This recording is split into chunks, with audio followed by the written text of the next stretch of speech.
A wealthy man staged a test to prove kindness still existed on the streets, but what he uncovered would shatter his beliefs, his relationship, and the truth about his own past.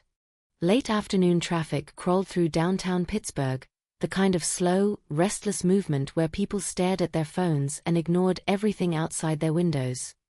Inside a sleek black sedan sat Thayer Voss, a high-profile attorney known not just for his wealth, but for a reputation that didn't quite fit his world. He believed in people. Not in systems, not in appearances, but in individuals, even the ones most others overlooked. At the red light, a thin hand tapped lightly against his window. Thayer turned his head and saw a man worn down by life, clothes torn, face hollow, eyes tired but still holding a trace of hope. Without hesitation, Thayer lowered the window and handed over cash. It was instinctive, effortless, something he had done countless times before. But beside him, Blair Holloway stiffened. Her expression hardened in a way that had nothing to do with the man outside and everything to do with what she believed about the world. To her, people like that weren't victims, they were consequences. Choices. Mistakes made visible.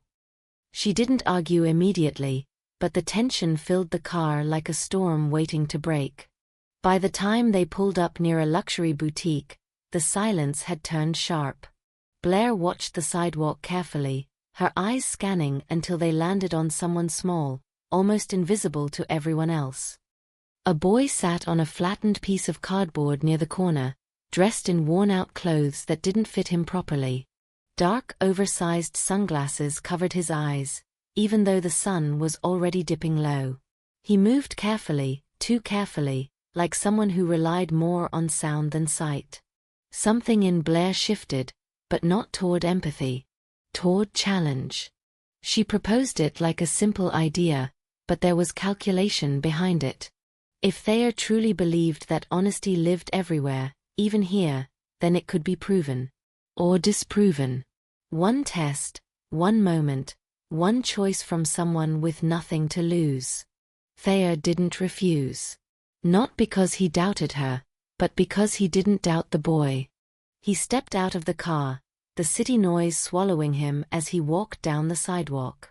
People brushed past him, unaware of what was about to unfold. In his hand was his wallet, stripped of anything important but still thick with cash.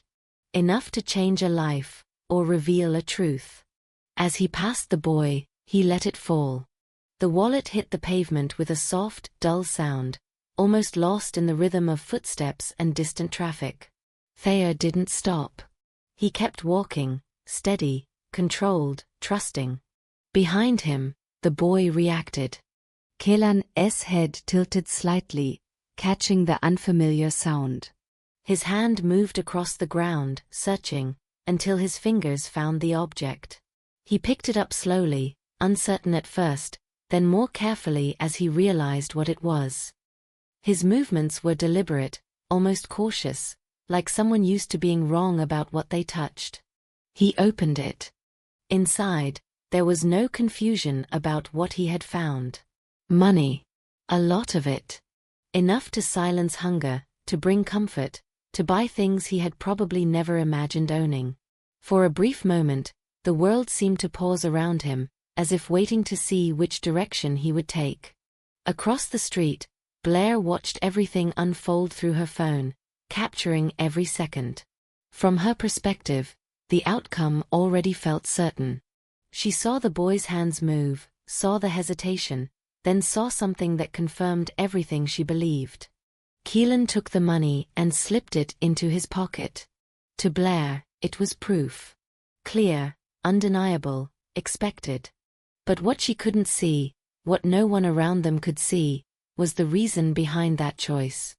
The thought process unfolding inside a boy who had learned survival the hard way. Who had been tricked before, deceived by strangers claiming ownership of things that weren't theirs, only to lose everything in seconds. Keelan didn't run. He didn't disappear into the crowd. He didn't celebrate. He stayed exactly where he was. The wallet, now empty of visible temptation, rested quietly in his pocket, not as stolen treasure, but as something waiting to be returned the right way. His posture remained the same, hand extended slightly, as if nothing had changed. But everything had. A few steps away, Thayer slowed down. Something felt off. Not wrong, but incomplete. He glanced back subtly, expecting movement, expecting absence. Instead, he saw the boy still sitting there, still in place, still part of the same corner he had occupied before. Hope flickered, but uncertainty crept in. Moments later, Thayer returned to the car.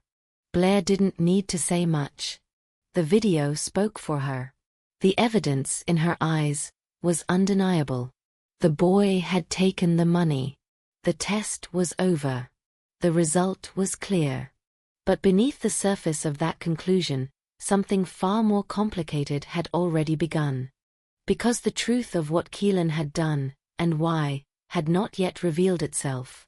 And when it did, it wouldn't just challenge an opinion. It would unravel an entire life. While one side of the city slept in comfort, the other fought to survive the night, and Keelan belonged to the side no one wanted to see. Hours before the test, long before the wallet hit the pavement, Keelan had already lived through a day that would have broken most adults. Morning didn't arrive gently for him. It never did. It came with cold concrete beneath his body, the stiffness of muscles that had never known a real bed, and the sudden shock of water splashing across his face. He woke up disoriented, gasping, his hands scrambling blindly over the ground until they found the few things he owned. A torn backpack, a stick he used to navigate the world, and the oversized sunglasses that shielded his damaged eyes from light he could barely process. The man who had thrown the water was already yelling, angry that the boy had slept too close to his storefront. There was no patience, no understanding, only the kind of irritation reserved for something considered less than human. Keelan didn't argue. He never did. He had learned early that arguing only made things worse. Instead, he apologized instinctively, even when he wasn't at fault, and gathered his belongings with trembling hands. His vision was limited to shadows and vague shapes, forcing him to rely on sound, memory, and instinct. Every step he took required caution. Every movement carried risk. The city didn't slow down for him. People brushed past him without noticing, or worse, noticed and chose to react with disgust. He bumped into someone dressed in clean, expensive clothes, and the reaction was immediate rejection. The kind that cut deeper than hunger. The kind that reminded him exactly where he stood in a world that had no place for him. Still, he kept moving. Keelan didn't have a destination in the traditional sense. He had zones, places where he might not be chased away immediately, corners where foot traffic meant a small chance of survival. After walking for what felt like hours, guided by familiar sounds and the texture of walls beneath his fingertips, he found a spot that offered temporary safety. He placed his cardboard on the ground and sat down. Then came the waiting. Time moved differently for someone like Keelan. Minutes stretched. Hunger sharpened. Every passing footstep carried a possibility that rarely turned into anything real. He extended his hand quietly, not demanding, not insisting, just hoping. Most people ignored him completely. Some looked at him briefly, then looked away as if acknowledging him would create an obligation they didn't want. Coins came slowly. A few at a time. Not enough to matter. By midday, the heat from the pavement began to rise, making the air feel heavy. His stomach ached constantly, a dull, persistent reminder that survival wasn't guaranteed. He counted what he had by touch, recognizing the shapes and edges of each coin. It wasn't enough. Not even close. But he didn't stop. Keelan had never known anything else. No family, no home, no memory of belonging somewhere safe. His earliest moments in life had been defined by abandonment, though he didn't fully understand it. He only knew what came after, being found, being kept alive by people who had nothing themselves, and then losing them one by one as the streets took everything eventually. What he had learned instead was resilience. Not the kind people talk about with admiration, but the kind that forms quietly, painfully, out of necessity. The kind that keeps a child alive when there's no reason they should be. As the day dragged on, exhaustion began to creep in. Not just physical, but emotional. The kind that made him question everything, even if he didn't have the words to fully express it. He thought about food constantly, imagined it in ways that almost felt real, then reminded himself not to hope too much. Hope was dangerous. Still, it lingered. When the sound came, the soft impact of something hitting the ground nearby, it cut through everything else. It wasn't a common sound in that environment. Not a coin, not trash, not footsteps. Something heavier. Something different. Keelan turned his head slightly, focusing all his attention on that single point. His hand moved across the ground, searching carefully, until his fingers touched leather. Smooth. Strukturet. Unfamiliar. A wallet. He lifted it slowly, as if expecting it to disappear. His fingers traced its edges, then found the opening. Inside he felt paper, thick, layered, unmistakable. Money. A lot of it. For a moment, everything inside him shifted.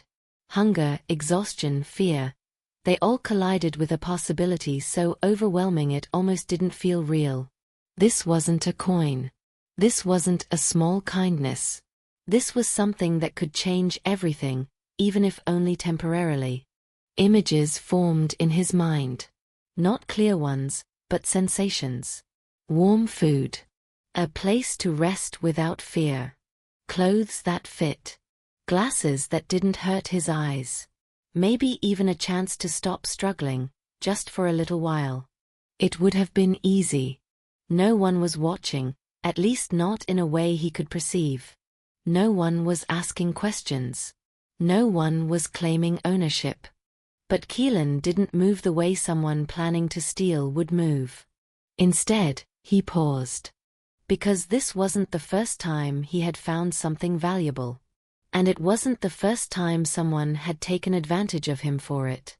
He remembered the feeling of having something taken from his hands, the realization that he had been tricked, the helplessness that followed. He wasn't going to make that mistake again. Carefully, he closed the wallet and slipped it into his pocket. Not as a prize, but as something to protect. Something to return. He stayed exactly where he was, maintaining the same posture, the same routine, as if nothing had changed. Because in his mind, this wasn't an opportunity. It was a responsibility. Hours passed. No one came looking. No one mentioned a lost wallet. The city continued moving, indifferent as always. As the sun began to set, the air cooled slightly, but the hunger didn't fade. If anything, it grew sharper, more urgent. Eventually, Keelan stood up. He gathered his things, moving slowly, carefully, navigating the world the only way he knew how. The smell of food drifted through the streets, pulling at him in a way that felt almost unbearable. He stopped briefly, reaching into his pocket, touching the wallet again. The thought returned. Just one bill. That was all it would take. One small decision, one moment of weakness, and he could eat properly for the first time in days. But just as quickly as the thought came, it disappeared. Because deep down, Keelan knew something simple. If he took what wasn't his, he would lose something far more important than money. So instead, he walked toward a small fruit stand. The kind that sold items most people ignored. Overripe, slightly damaged, barely worth anything. He placed his coins on the counter, not even sure if it would be enough. It wasn't much. But it was honest. And for Keelan, that still mattered more than anything he had just found. What he didn't realize yet was that this single decision, this quiet, unseen act of integrity, was about to change his life in ways he could never have imagined. Because the wallet wasn't just a test. It was the beginning of something much bigger. The next morning didn't bring relief. It brought a mission, and for the first time in his life, Keelan had a purpose that went beyond survival. He woke before the city fully came alive, the cold still clinging to the pavement, his body aching from another night curled against unforgiving concrete. But something was different.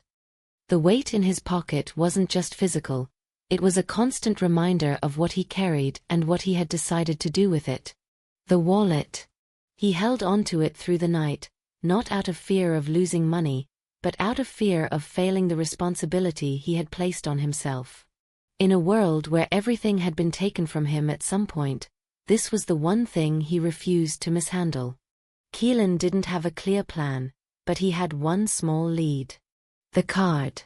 The previous evening, after forcing himself to ignore hunger and resist the temptation of the cash, he had searched through the wallet again, hoping for anything that could guide him. Most of it was useless to him. Paper bills, smooth and indistinguishable, offering no answers. But then his fingers found something different. Artiker piece. Strukturet. A card. He couldn't read it. So he had done something he rarely allowed himself to do. He asked for help. Returning to the fruit vendor, the same man who had barely tolerated his presence earlier, Keelan handed over the card carefully, asking only for the information written on it. The man read it with little interest, but the details were enough. A name, a law office, an address in the city center. That was all Keelan needed. Now, as morning stretched across the skyline, he set out to find it. The journey wasn't simple. It never was for someone like him. Every step required navigation through obstacles most people never even noticed. Uneven sidewalks, sudden curbs, moving crowds that didn't slow down. His stick tapped lightly against the ground, mapping out a path only he could understand. Sometimes he asked for directions. Most people ignored him. Some gave quick, impatient answers. A few pointed vaguely, already moving on before he could fully process what they meant. Still, he kept going. The city grew louder as he moved deeper into it. Traffic intensified. Buildings rose higher. The air changed, cleaner in some ways, colder in others. This wasn't the part of the city he belonged to. It was polished, structured, controlled. A place where people wore confidence like armor and walked with purpose that didn't include stopping for someone like him. But Keelan didn't turn back. After what felt like hours, he found it. A building that stood apart, not just in height but in presence. Glass, steel, and silence wrapped into something that felt untouchable. He couldn't see it clearly, but he sensed it. The echo of footsteps on smooth flooring, the way sound carried differently near the entrance, the subtle shift in air as doors opened and closed automatically. This had to be the place. He stepped inside. The contrast hit immediately. The ground beneath his feet was no longer rough or cracked. It was polished, almost slippery. The air smelled clean, artificial. The sounds were softer, controlled, but the reaction to his presence was immediate and unmistakable. He didn't belong. It didn't take long for someone to notice. Heavy footsteps approached quickly, filled with authority and irritation. Before Keelan could fully explain himself, strong hands grabbed him, pulling him backward. The grip was firm, unwelcoming, already deciding what he was without needing confirmation. He tried to hold onto the wallet, to protect it, to explain, but the situation escalated too fast. His words didn't carry weight. His appearance spoke louder than anything he could say. Then it happened. His glasses slipped. They hit the ground, fragile against the hard surface, and before he could reach for them, they were crushed. The sound was sharp, final. A small, insignificant object to anyone else, but to Keelan, it was essential. His limited connection to the world, now gone in an instant. Everything blurred even more. Panic rose, Not because of the people around him, but because of what he had just lost. He dropped to his knees, his hands searching frantically across the floor, finding only broken pieces, jagged edges, useless fragments. And then, something shifted. The tension in the room changed. The energy redirected. The force holding him loosened. Another presence had entered. Thea Foss. He hadn't expected to see the boy again. Not like this. Not here. But the moment he recognized him, everything else became secondary. The situation, the assumptions, the judgment, all of it fell away. What he saw wasn't a thief. It was a child. A child on his knees, holding the remains of something he depended on, trying to hold himself together in a place that had already decided he didn't belong. Thayer stepped in without hesitation. The authority in his presence overrode everything else. The grip on Keelan was released. The space around them cleared slightly, though the tension remained. Keelan didn't waste time. Through blurred vision and shaking hands, he reached into his pocket and pulled out the wallet. He extended it forward, not dramatically, not as a gesture meant to impress, just simply honestly. Returning what was never his. Thayer took it slowly, almost carefully, as if the object had gained a different meaning. He opened it. Everything was still there. Every bill. Every detail exactly as he had left it. For a moment, nothing moved. The weight of that realization settled in completely. Not just the honesty, but the effort it took to maintain it. The hunger.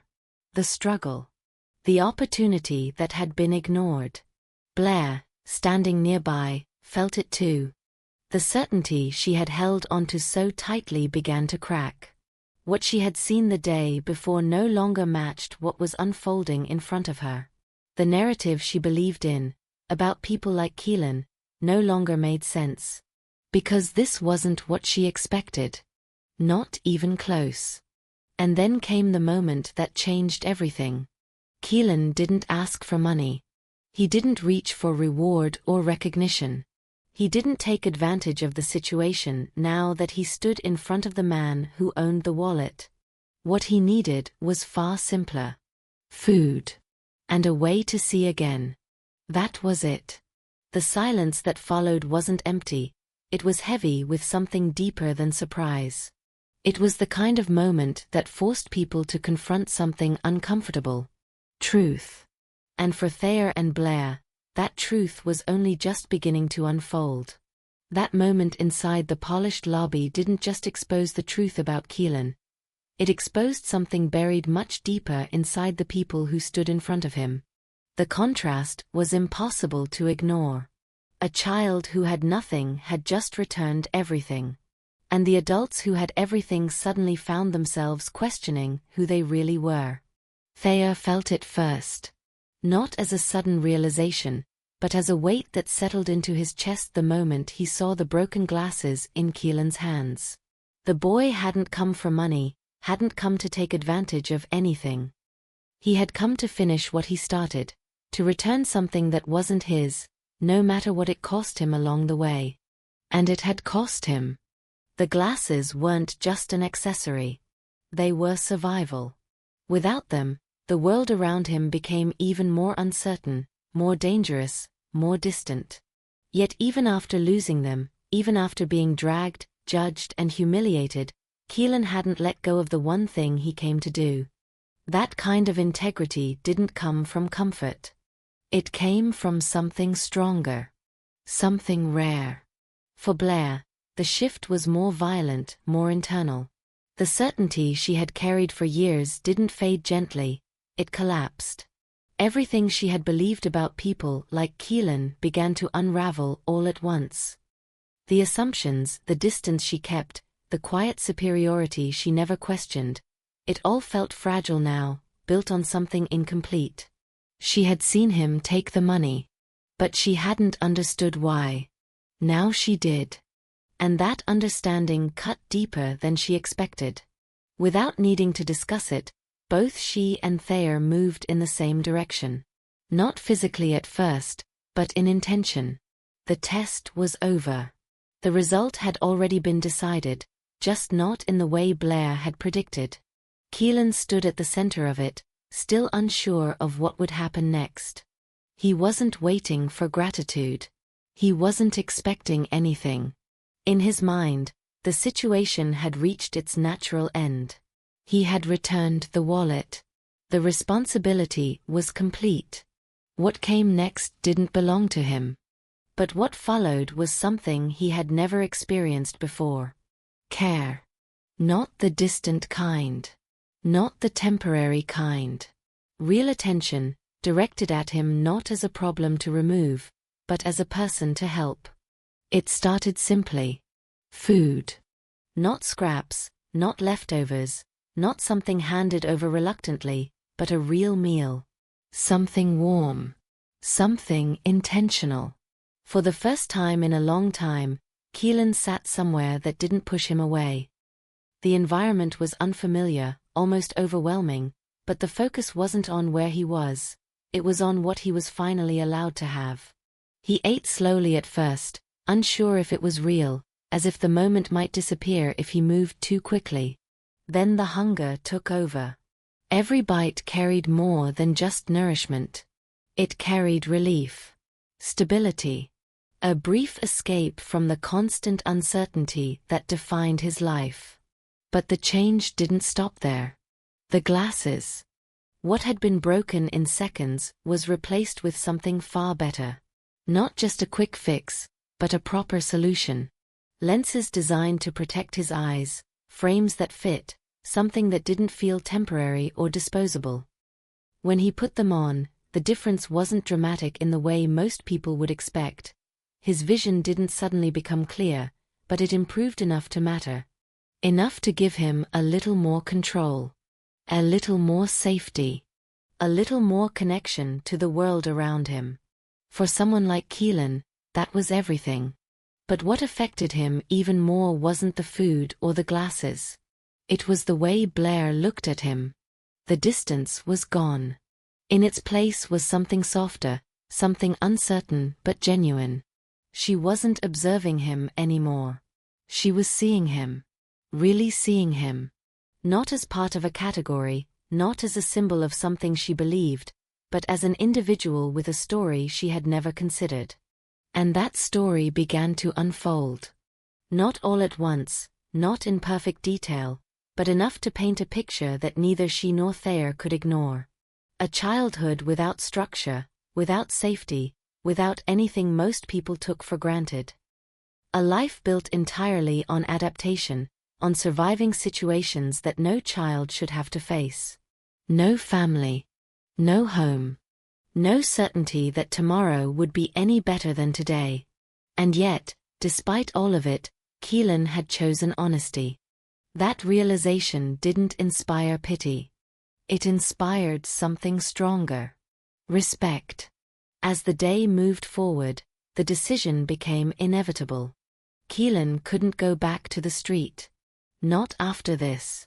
Not after everything they had just seen, just learned, just felt. The idea of sending him back to the same corner, the same conditions, the same uncertainty, it didn't sit right anymore. Not with Thayer. And not with Blair. For the first time in a long time, they were aligned. What began as a test had turned into something neither of them had planned. Something far more complicated, far more personal. The boundaries they had once kept were no longer clear. The distance between their world and Keelan's had closed in a way that couldn't be reversed. So they made a choice. A temporary one, at least on the surface. A place to stay. A safe environment. Time to figure out what came next. Keelan didn't accept immediately. Not because he didn't want to, but because he didn't know how. Trust wasn't something that came easily to him. Offers like that didn't exist in his world. They came with conditions, with consequences, with risks he couldn't always see. But something about this felt different. Not guaranteed. But possible. And for the first time, possibility was enough. When he stepped into their home later that day, the shift was almost overwhelming. The space, the silence, the comfort. It was all unfamiliar. The ground beneath his feet felt different. The air felt different. Even the way sound moved through the rooms was different. Everything was controlled. Everything was safe. And yet, beneath that surface, something else had already begun to move. Something hidden. Something that had been waiting for years. Because inside that same house, someone else was watching. Someone who recognized something no one else had noticed yet.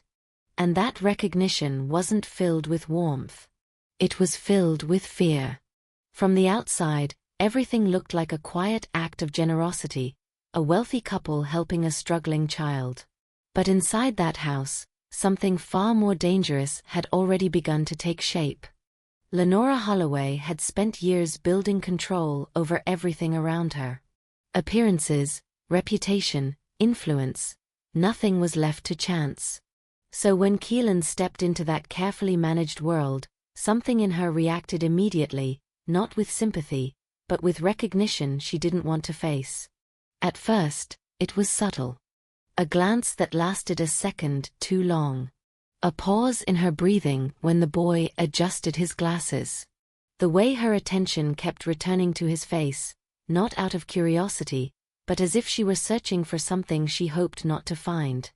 Then she saw his eyes. Not clearly at first, but enough. That pale, clouded look, the same unnatural opacity, the same detail she had buried deep in her memory for years. It wasn't something most people would notice. But she did. Because she had seen it once before, in a place she had convinced everyone to forget. A hospital room. A newborn child.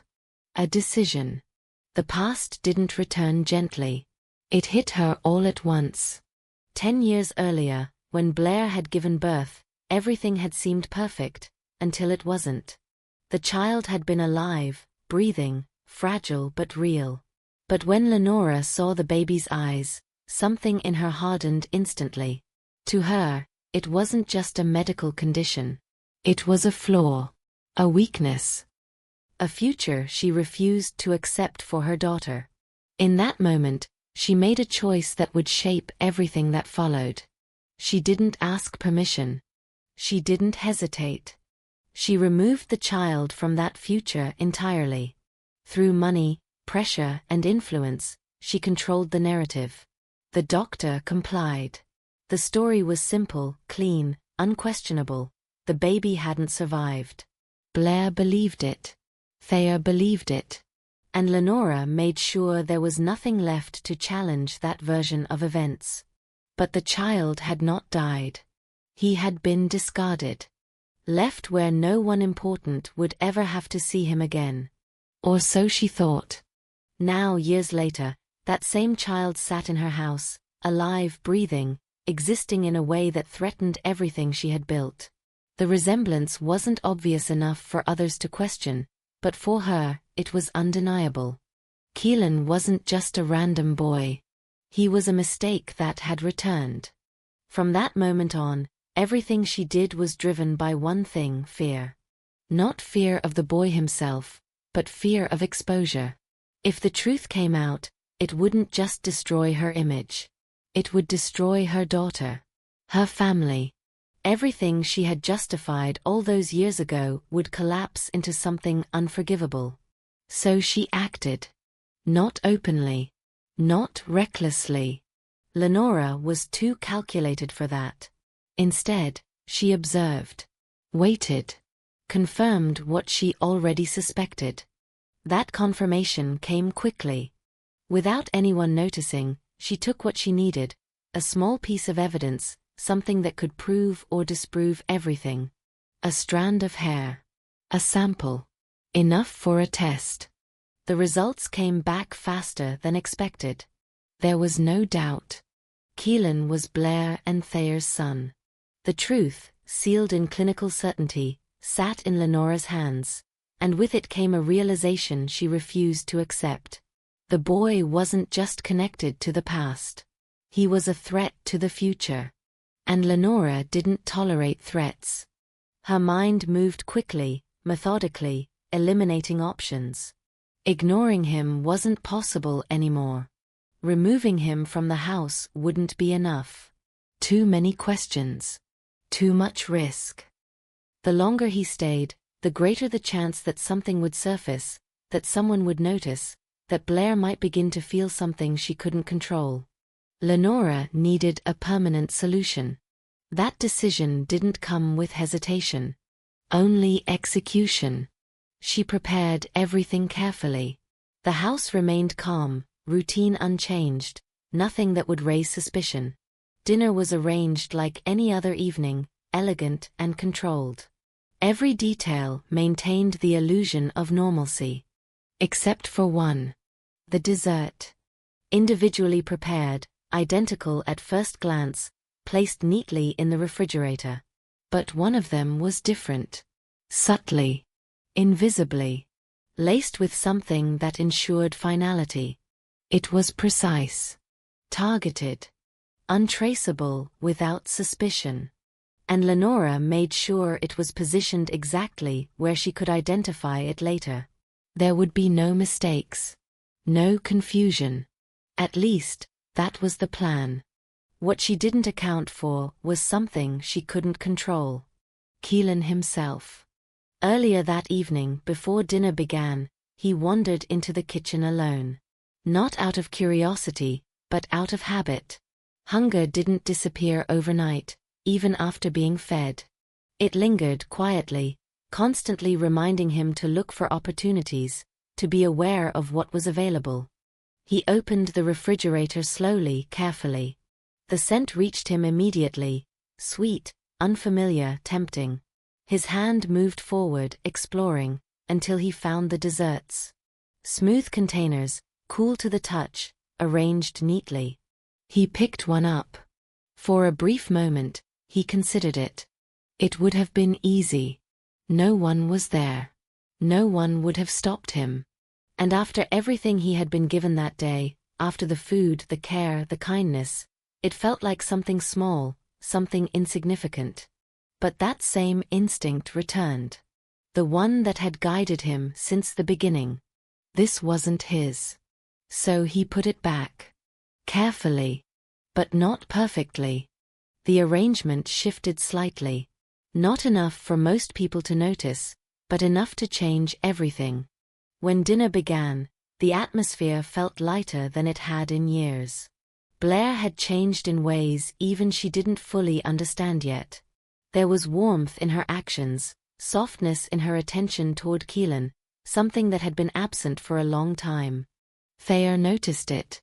And for the first time, it felt like something broken between them was starting to repair itself. Lenora watched all of it. The connection forming. The emotional shift. The possibility of something deeper growing between them and the boy. It confirmed her fears. So she moved forward with her plan. At the right moment, she retrieved the dessert she believed she had prepared. The one placed exactly where she had left it. The one meant to erase the problem completely. She served it without hesitation. Everything unfolded as expected, on the surface. Keelan ate. Slowly, carefully, appreciating something he had never experienced before. There was no suspicion, no hesitation, no awareness of what had almost happened. But something wasn't right. Not with him. With her. Lenora felt it first as a subtle shift. A discomfort. Then something sharper. Faster. Her body reacted before her mind could catch up. Her breathing changed. Her hands trembled. The control she had maintained for years began to slip in seconds. The realization came too late. The plan had failed. Or rather, it had turned. What she had intended for someone else had found its way back to her. And in that moment, everything she had built, every lie, every decision, every justification, collapsed under the weight of consequences she could no longer escape. Because for the first time in years, Lenora Holloway had lost control. And this time, there was no way to take it back. Everything unraveled in seconds, but the truth behind it took years to surface, and when it did, it left nothing untouched. Lenora's collapse shattered the fragile calm of the evening. One moment the room carried warmth and quiet connection, the next it was filled with chaos, urgency, and a kind of fear that no one could immediately explain. Her body reacted violently, far beyond anything that could be dismissed as coincidence. The precision she had relied on turned against her with brutal efficiency. By the time medical help arrived, the outcome was already inevitable. What followed wasn't just grief, it was confusion layered with something darker. There were too many questions, too many inconsistencies. Lenora had been controlled, careful, meticulous. Nothing in her life happened by accident. Yet this didn't fit. The investigation moved quickly. Results confirmed what no one expected to confront directly: poison. Not an accident, not a random contamination, but something intentional. Something planned. And suddenly, the quiet, structured life inside that house became a scene of uncertainty. Blair couldn't process it. The woman she had trusted, followed, and shaped herself after for years had died in a way that suggested something far more disturbing than a simple tragedy. There were no immediate answers, only fragments that didn't connect. Until they did. The discovery came quietly, almost hidden among things that had never been meant to be found. While preparing for the formalities that followed death, Blair came across something small, almost insignificant at first glance: a container, sealed, with traces of a substance that didn't belong. It wasn't labeled clearly, but instinct filled in what logic hadn't yet confirmed. Then came the documents. Carefully stored. Hidden, but not destroyed. As if part of Lenora had needed a record of what she had done, even if she never intended for it to be seen. The DNA results. Clinical. Cold. Absolute. They connected Keelan to Blair and Thea with undeniable certainty. Not as a distant possibility, not as a coincidence, but as their son. The impact was immediate and overwhelming. Everything Blair thought she knew about her past collapsed at once. The loss she had carried for years, the grief that had reshaped her personality, the emotional distance she had built as a defense, it had all been based on a lie. Her child had never died. He had been taken. Abandoned. And somehow, against every possible outcome, he had survived. The realization didn't come with relief. It came with a crushing weight of guilt, confusion, and disbelief. Every moment she had spent judging people like Keelan, every assumption she had made about the world, every decision influenced by the narrative she had been fed, it all turned against her. Because the child she had been taught to forget had been suffering right in front of her. And she hadn't seen him. Not until it was almost too late. Thayer felt it differently, but no less intensely. For him, it was less about betrayal and more about recognition. The connection he couldn't explain when he first saw Keelan, the instinct that told him something mattered more than logic suggested, it all made sense now. This wasn't chance. It was something deeper. Something that had found its way back despite everything done to erase it. When they looked at Keelan again, truly looked at him, nothing about him felt distant anymore. The features, the expressions, even the quiet strength he carried, it was all familiar in ways that went beyond observation. He wasn't just someone they had helped. He was part of them. The truth couldn't stay hidden. When they told him, the moment didn't unfold with clarity or immediate understanding. For Keelan, the concept itself was almost impossible to grasp. Family had never been something he experienced, only something he imagined from a distance. Now it was being placed in front of him as reality. It didn't make sense at first. But slowly, piece by piece, it began to settle. Not as a sudden transformation, but as a shift in perspective. The way they looked at him. The way they stayed. The way nothing about their actions felt temporary anymore. For the first time in his life, Keelan wasn't alone. The aftermath of Lenora's actions left a permanent mark, but it also forced everything into the open. There was no version of the past that could be restored, no way to undo what had been done. But there was something else, something forward, something still possible. They chose it. Not out of obligation, but out of certainty. Keelan's life changed in ways that felt almost unreal compared to where it began. Stability replaced uncertainty. Care replaced survival. And most importantly, the future became something he could actually imagine. The medical path ahead wasn't simple. Years of untreated vision impairment had taken their toll, but there was still hope.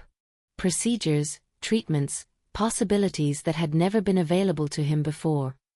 All of it became part of a new reality. When the surgery finally happened, it wasn't a miracle in the dramatic sense. It didn't instantly restore everything. But it opened something that had been closed his entire life. Light. Shapes. Movement. The world, once reduced to shadows, began to form into something clearer. Not perfect, but real. The first time he truly saw the people standing in front of him, the ones who had changed everything, the moment carried more weight than anything that came before. It wasn't just about vision, it was about connection finally becoming visible. Time moved forward. Not perfectly, not without challenges, but with direction. Blair changed in ways that no one could have predicted. The distance she once kept from others disappeared, replaced by something far more grounded. She didn't just care differently, she understood differently. The world she had once judged from a distance became something she actively tried to improve. What started with Keelan didn't end with him. She built something out of it. Support systems. Resources. Opportunities for children who had lived the same life Keelan once did. Not as charity, but as responsibility.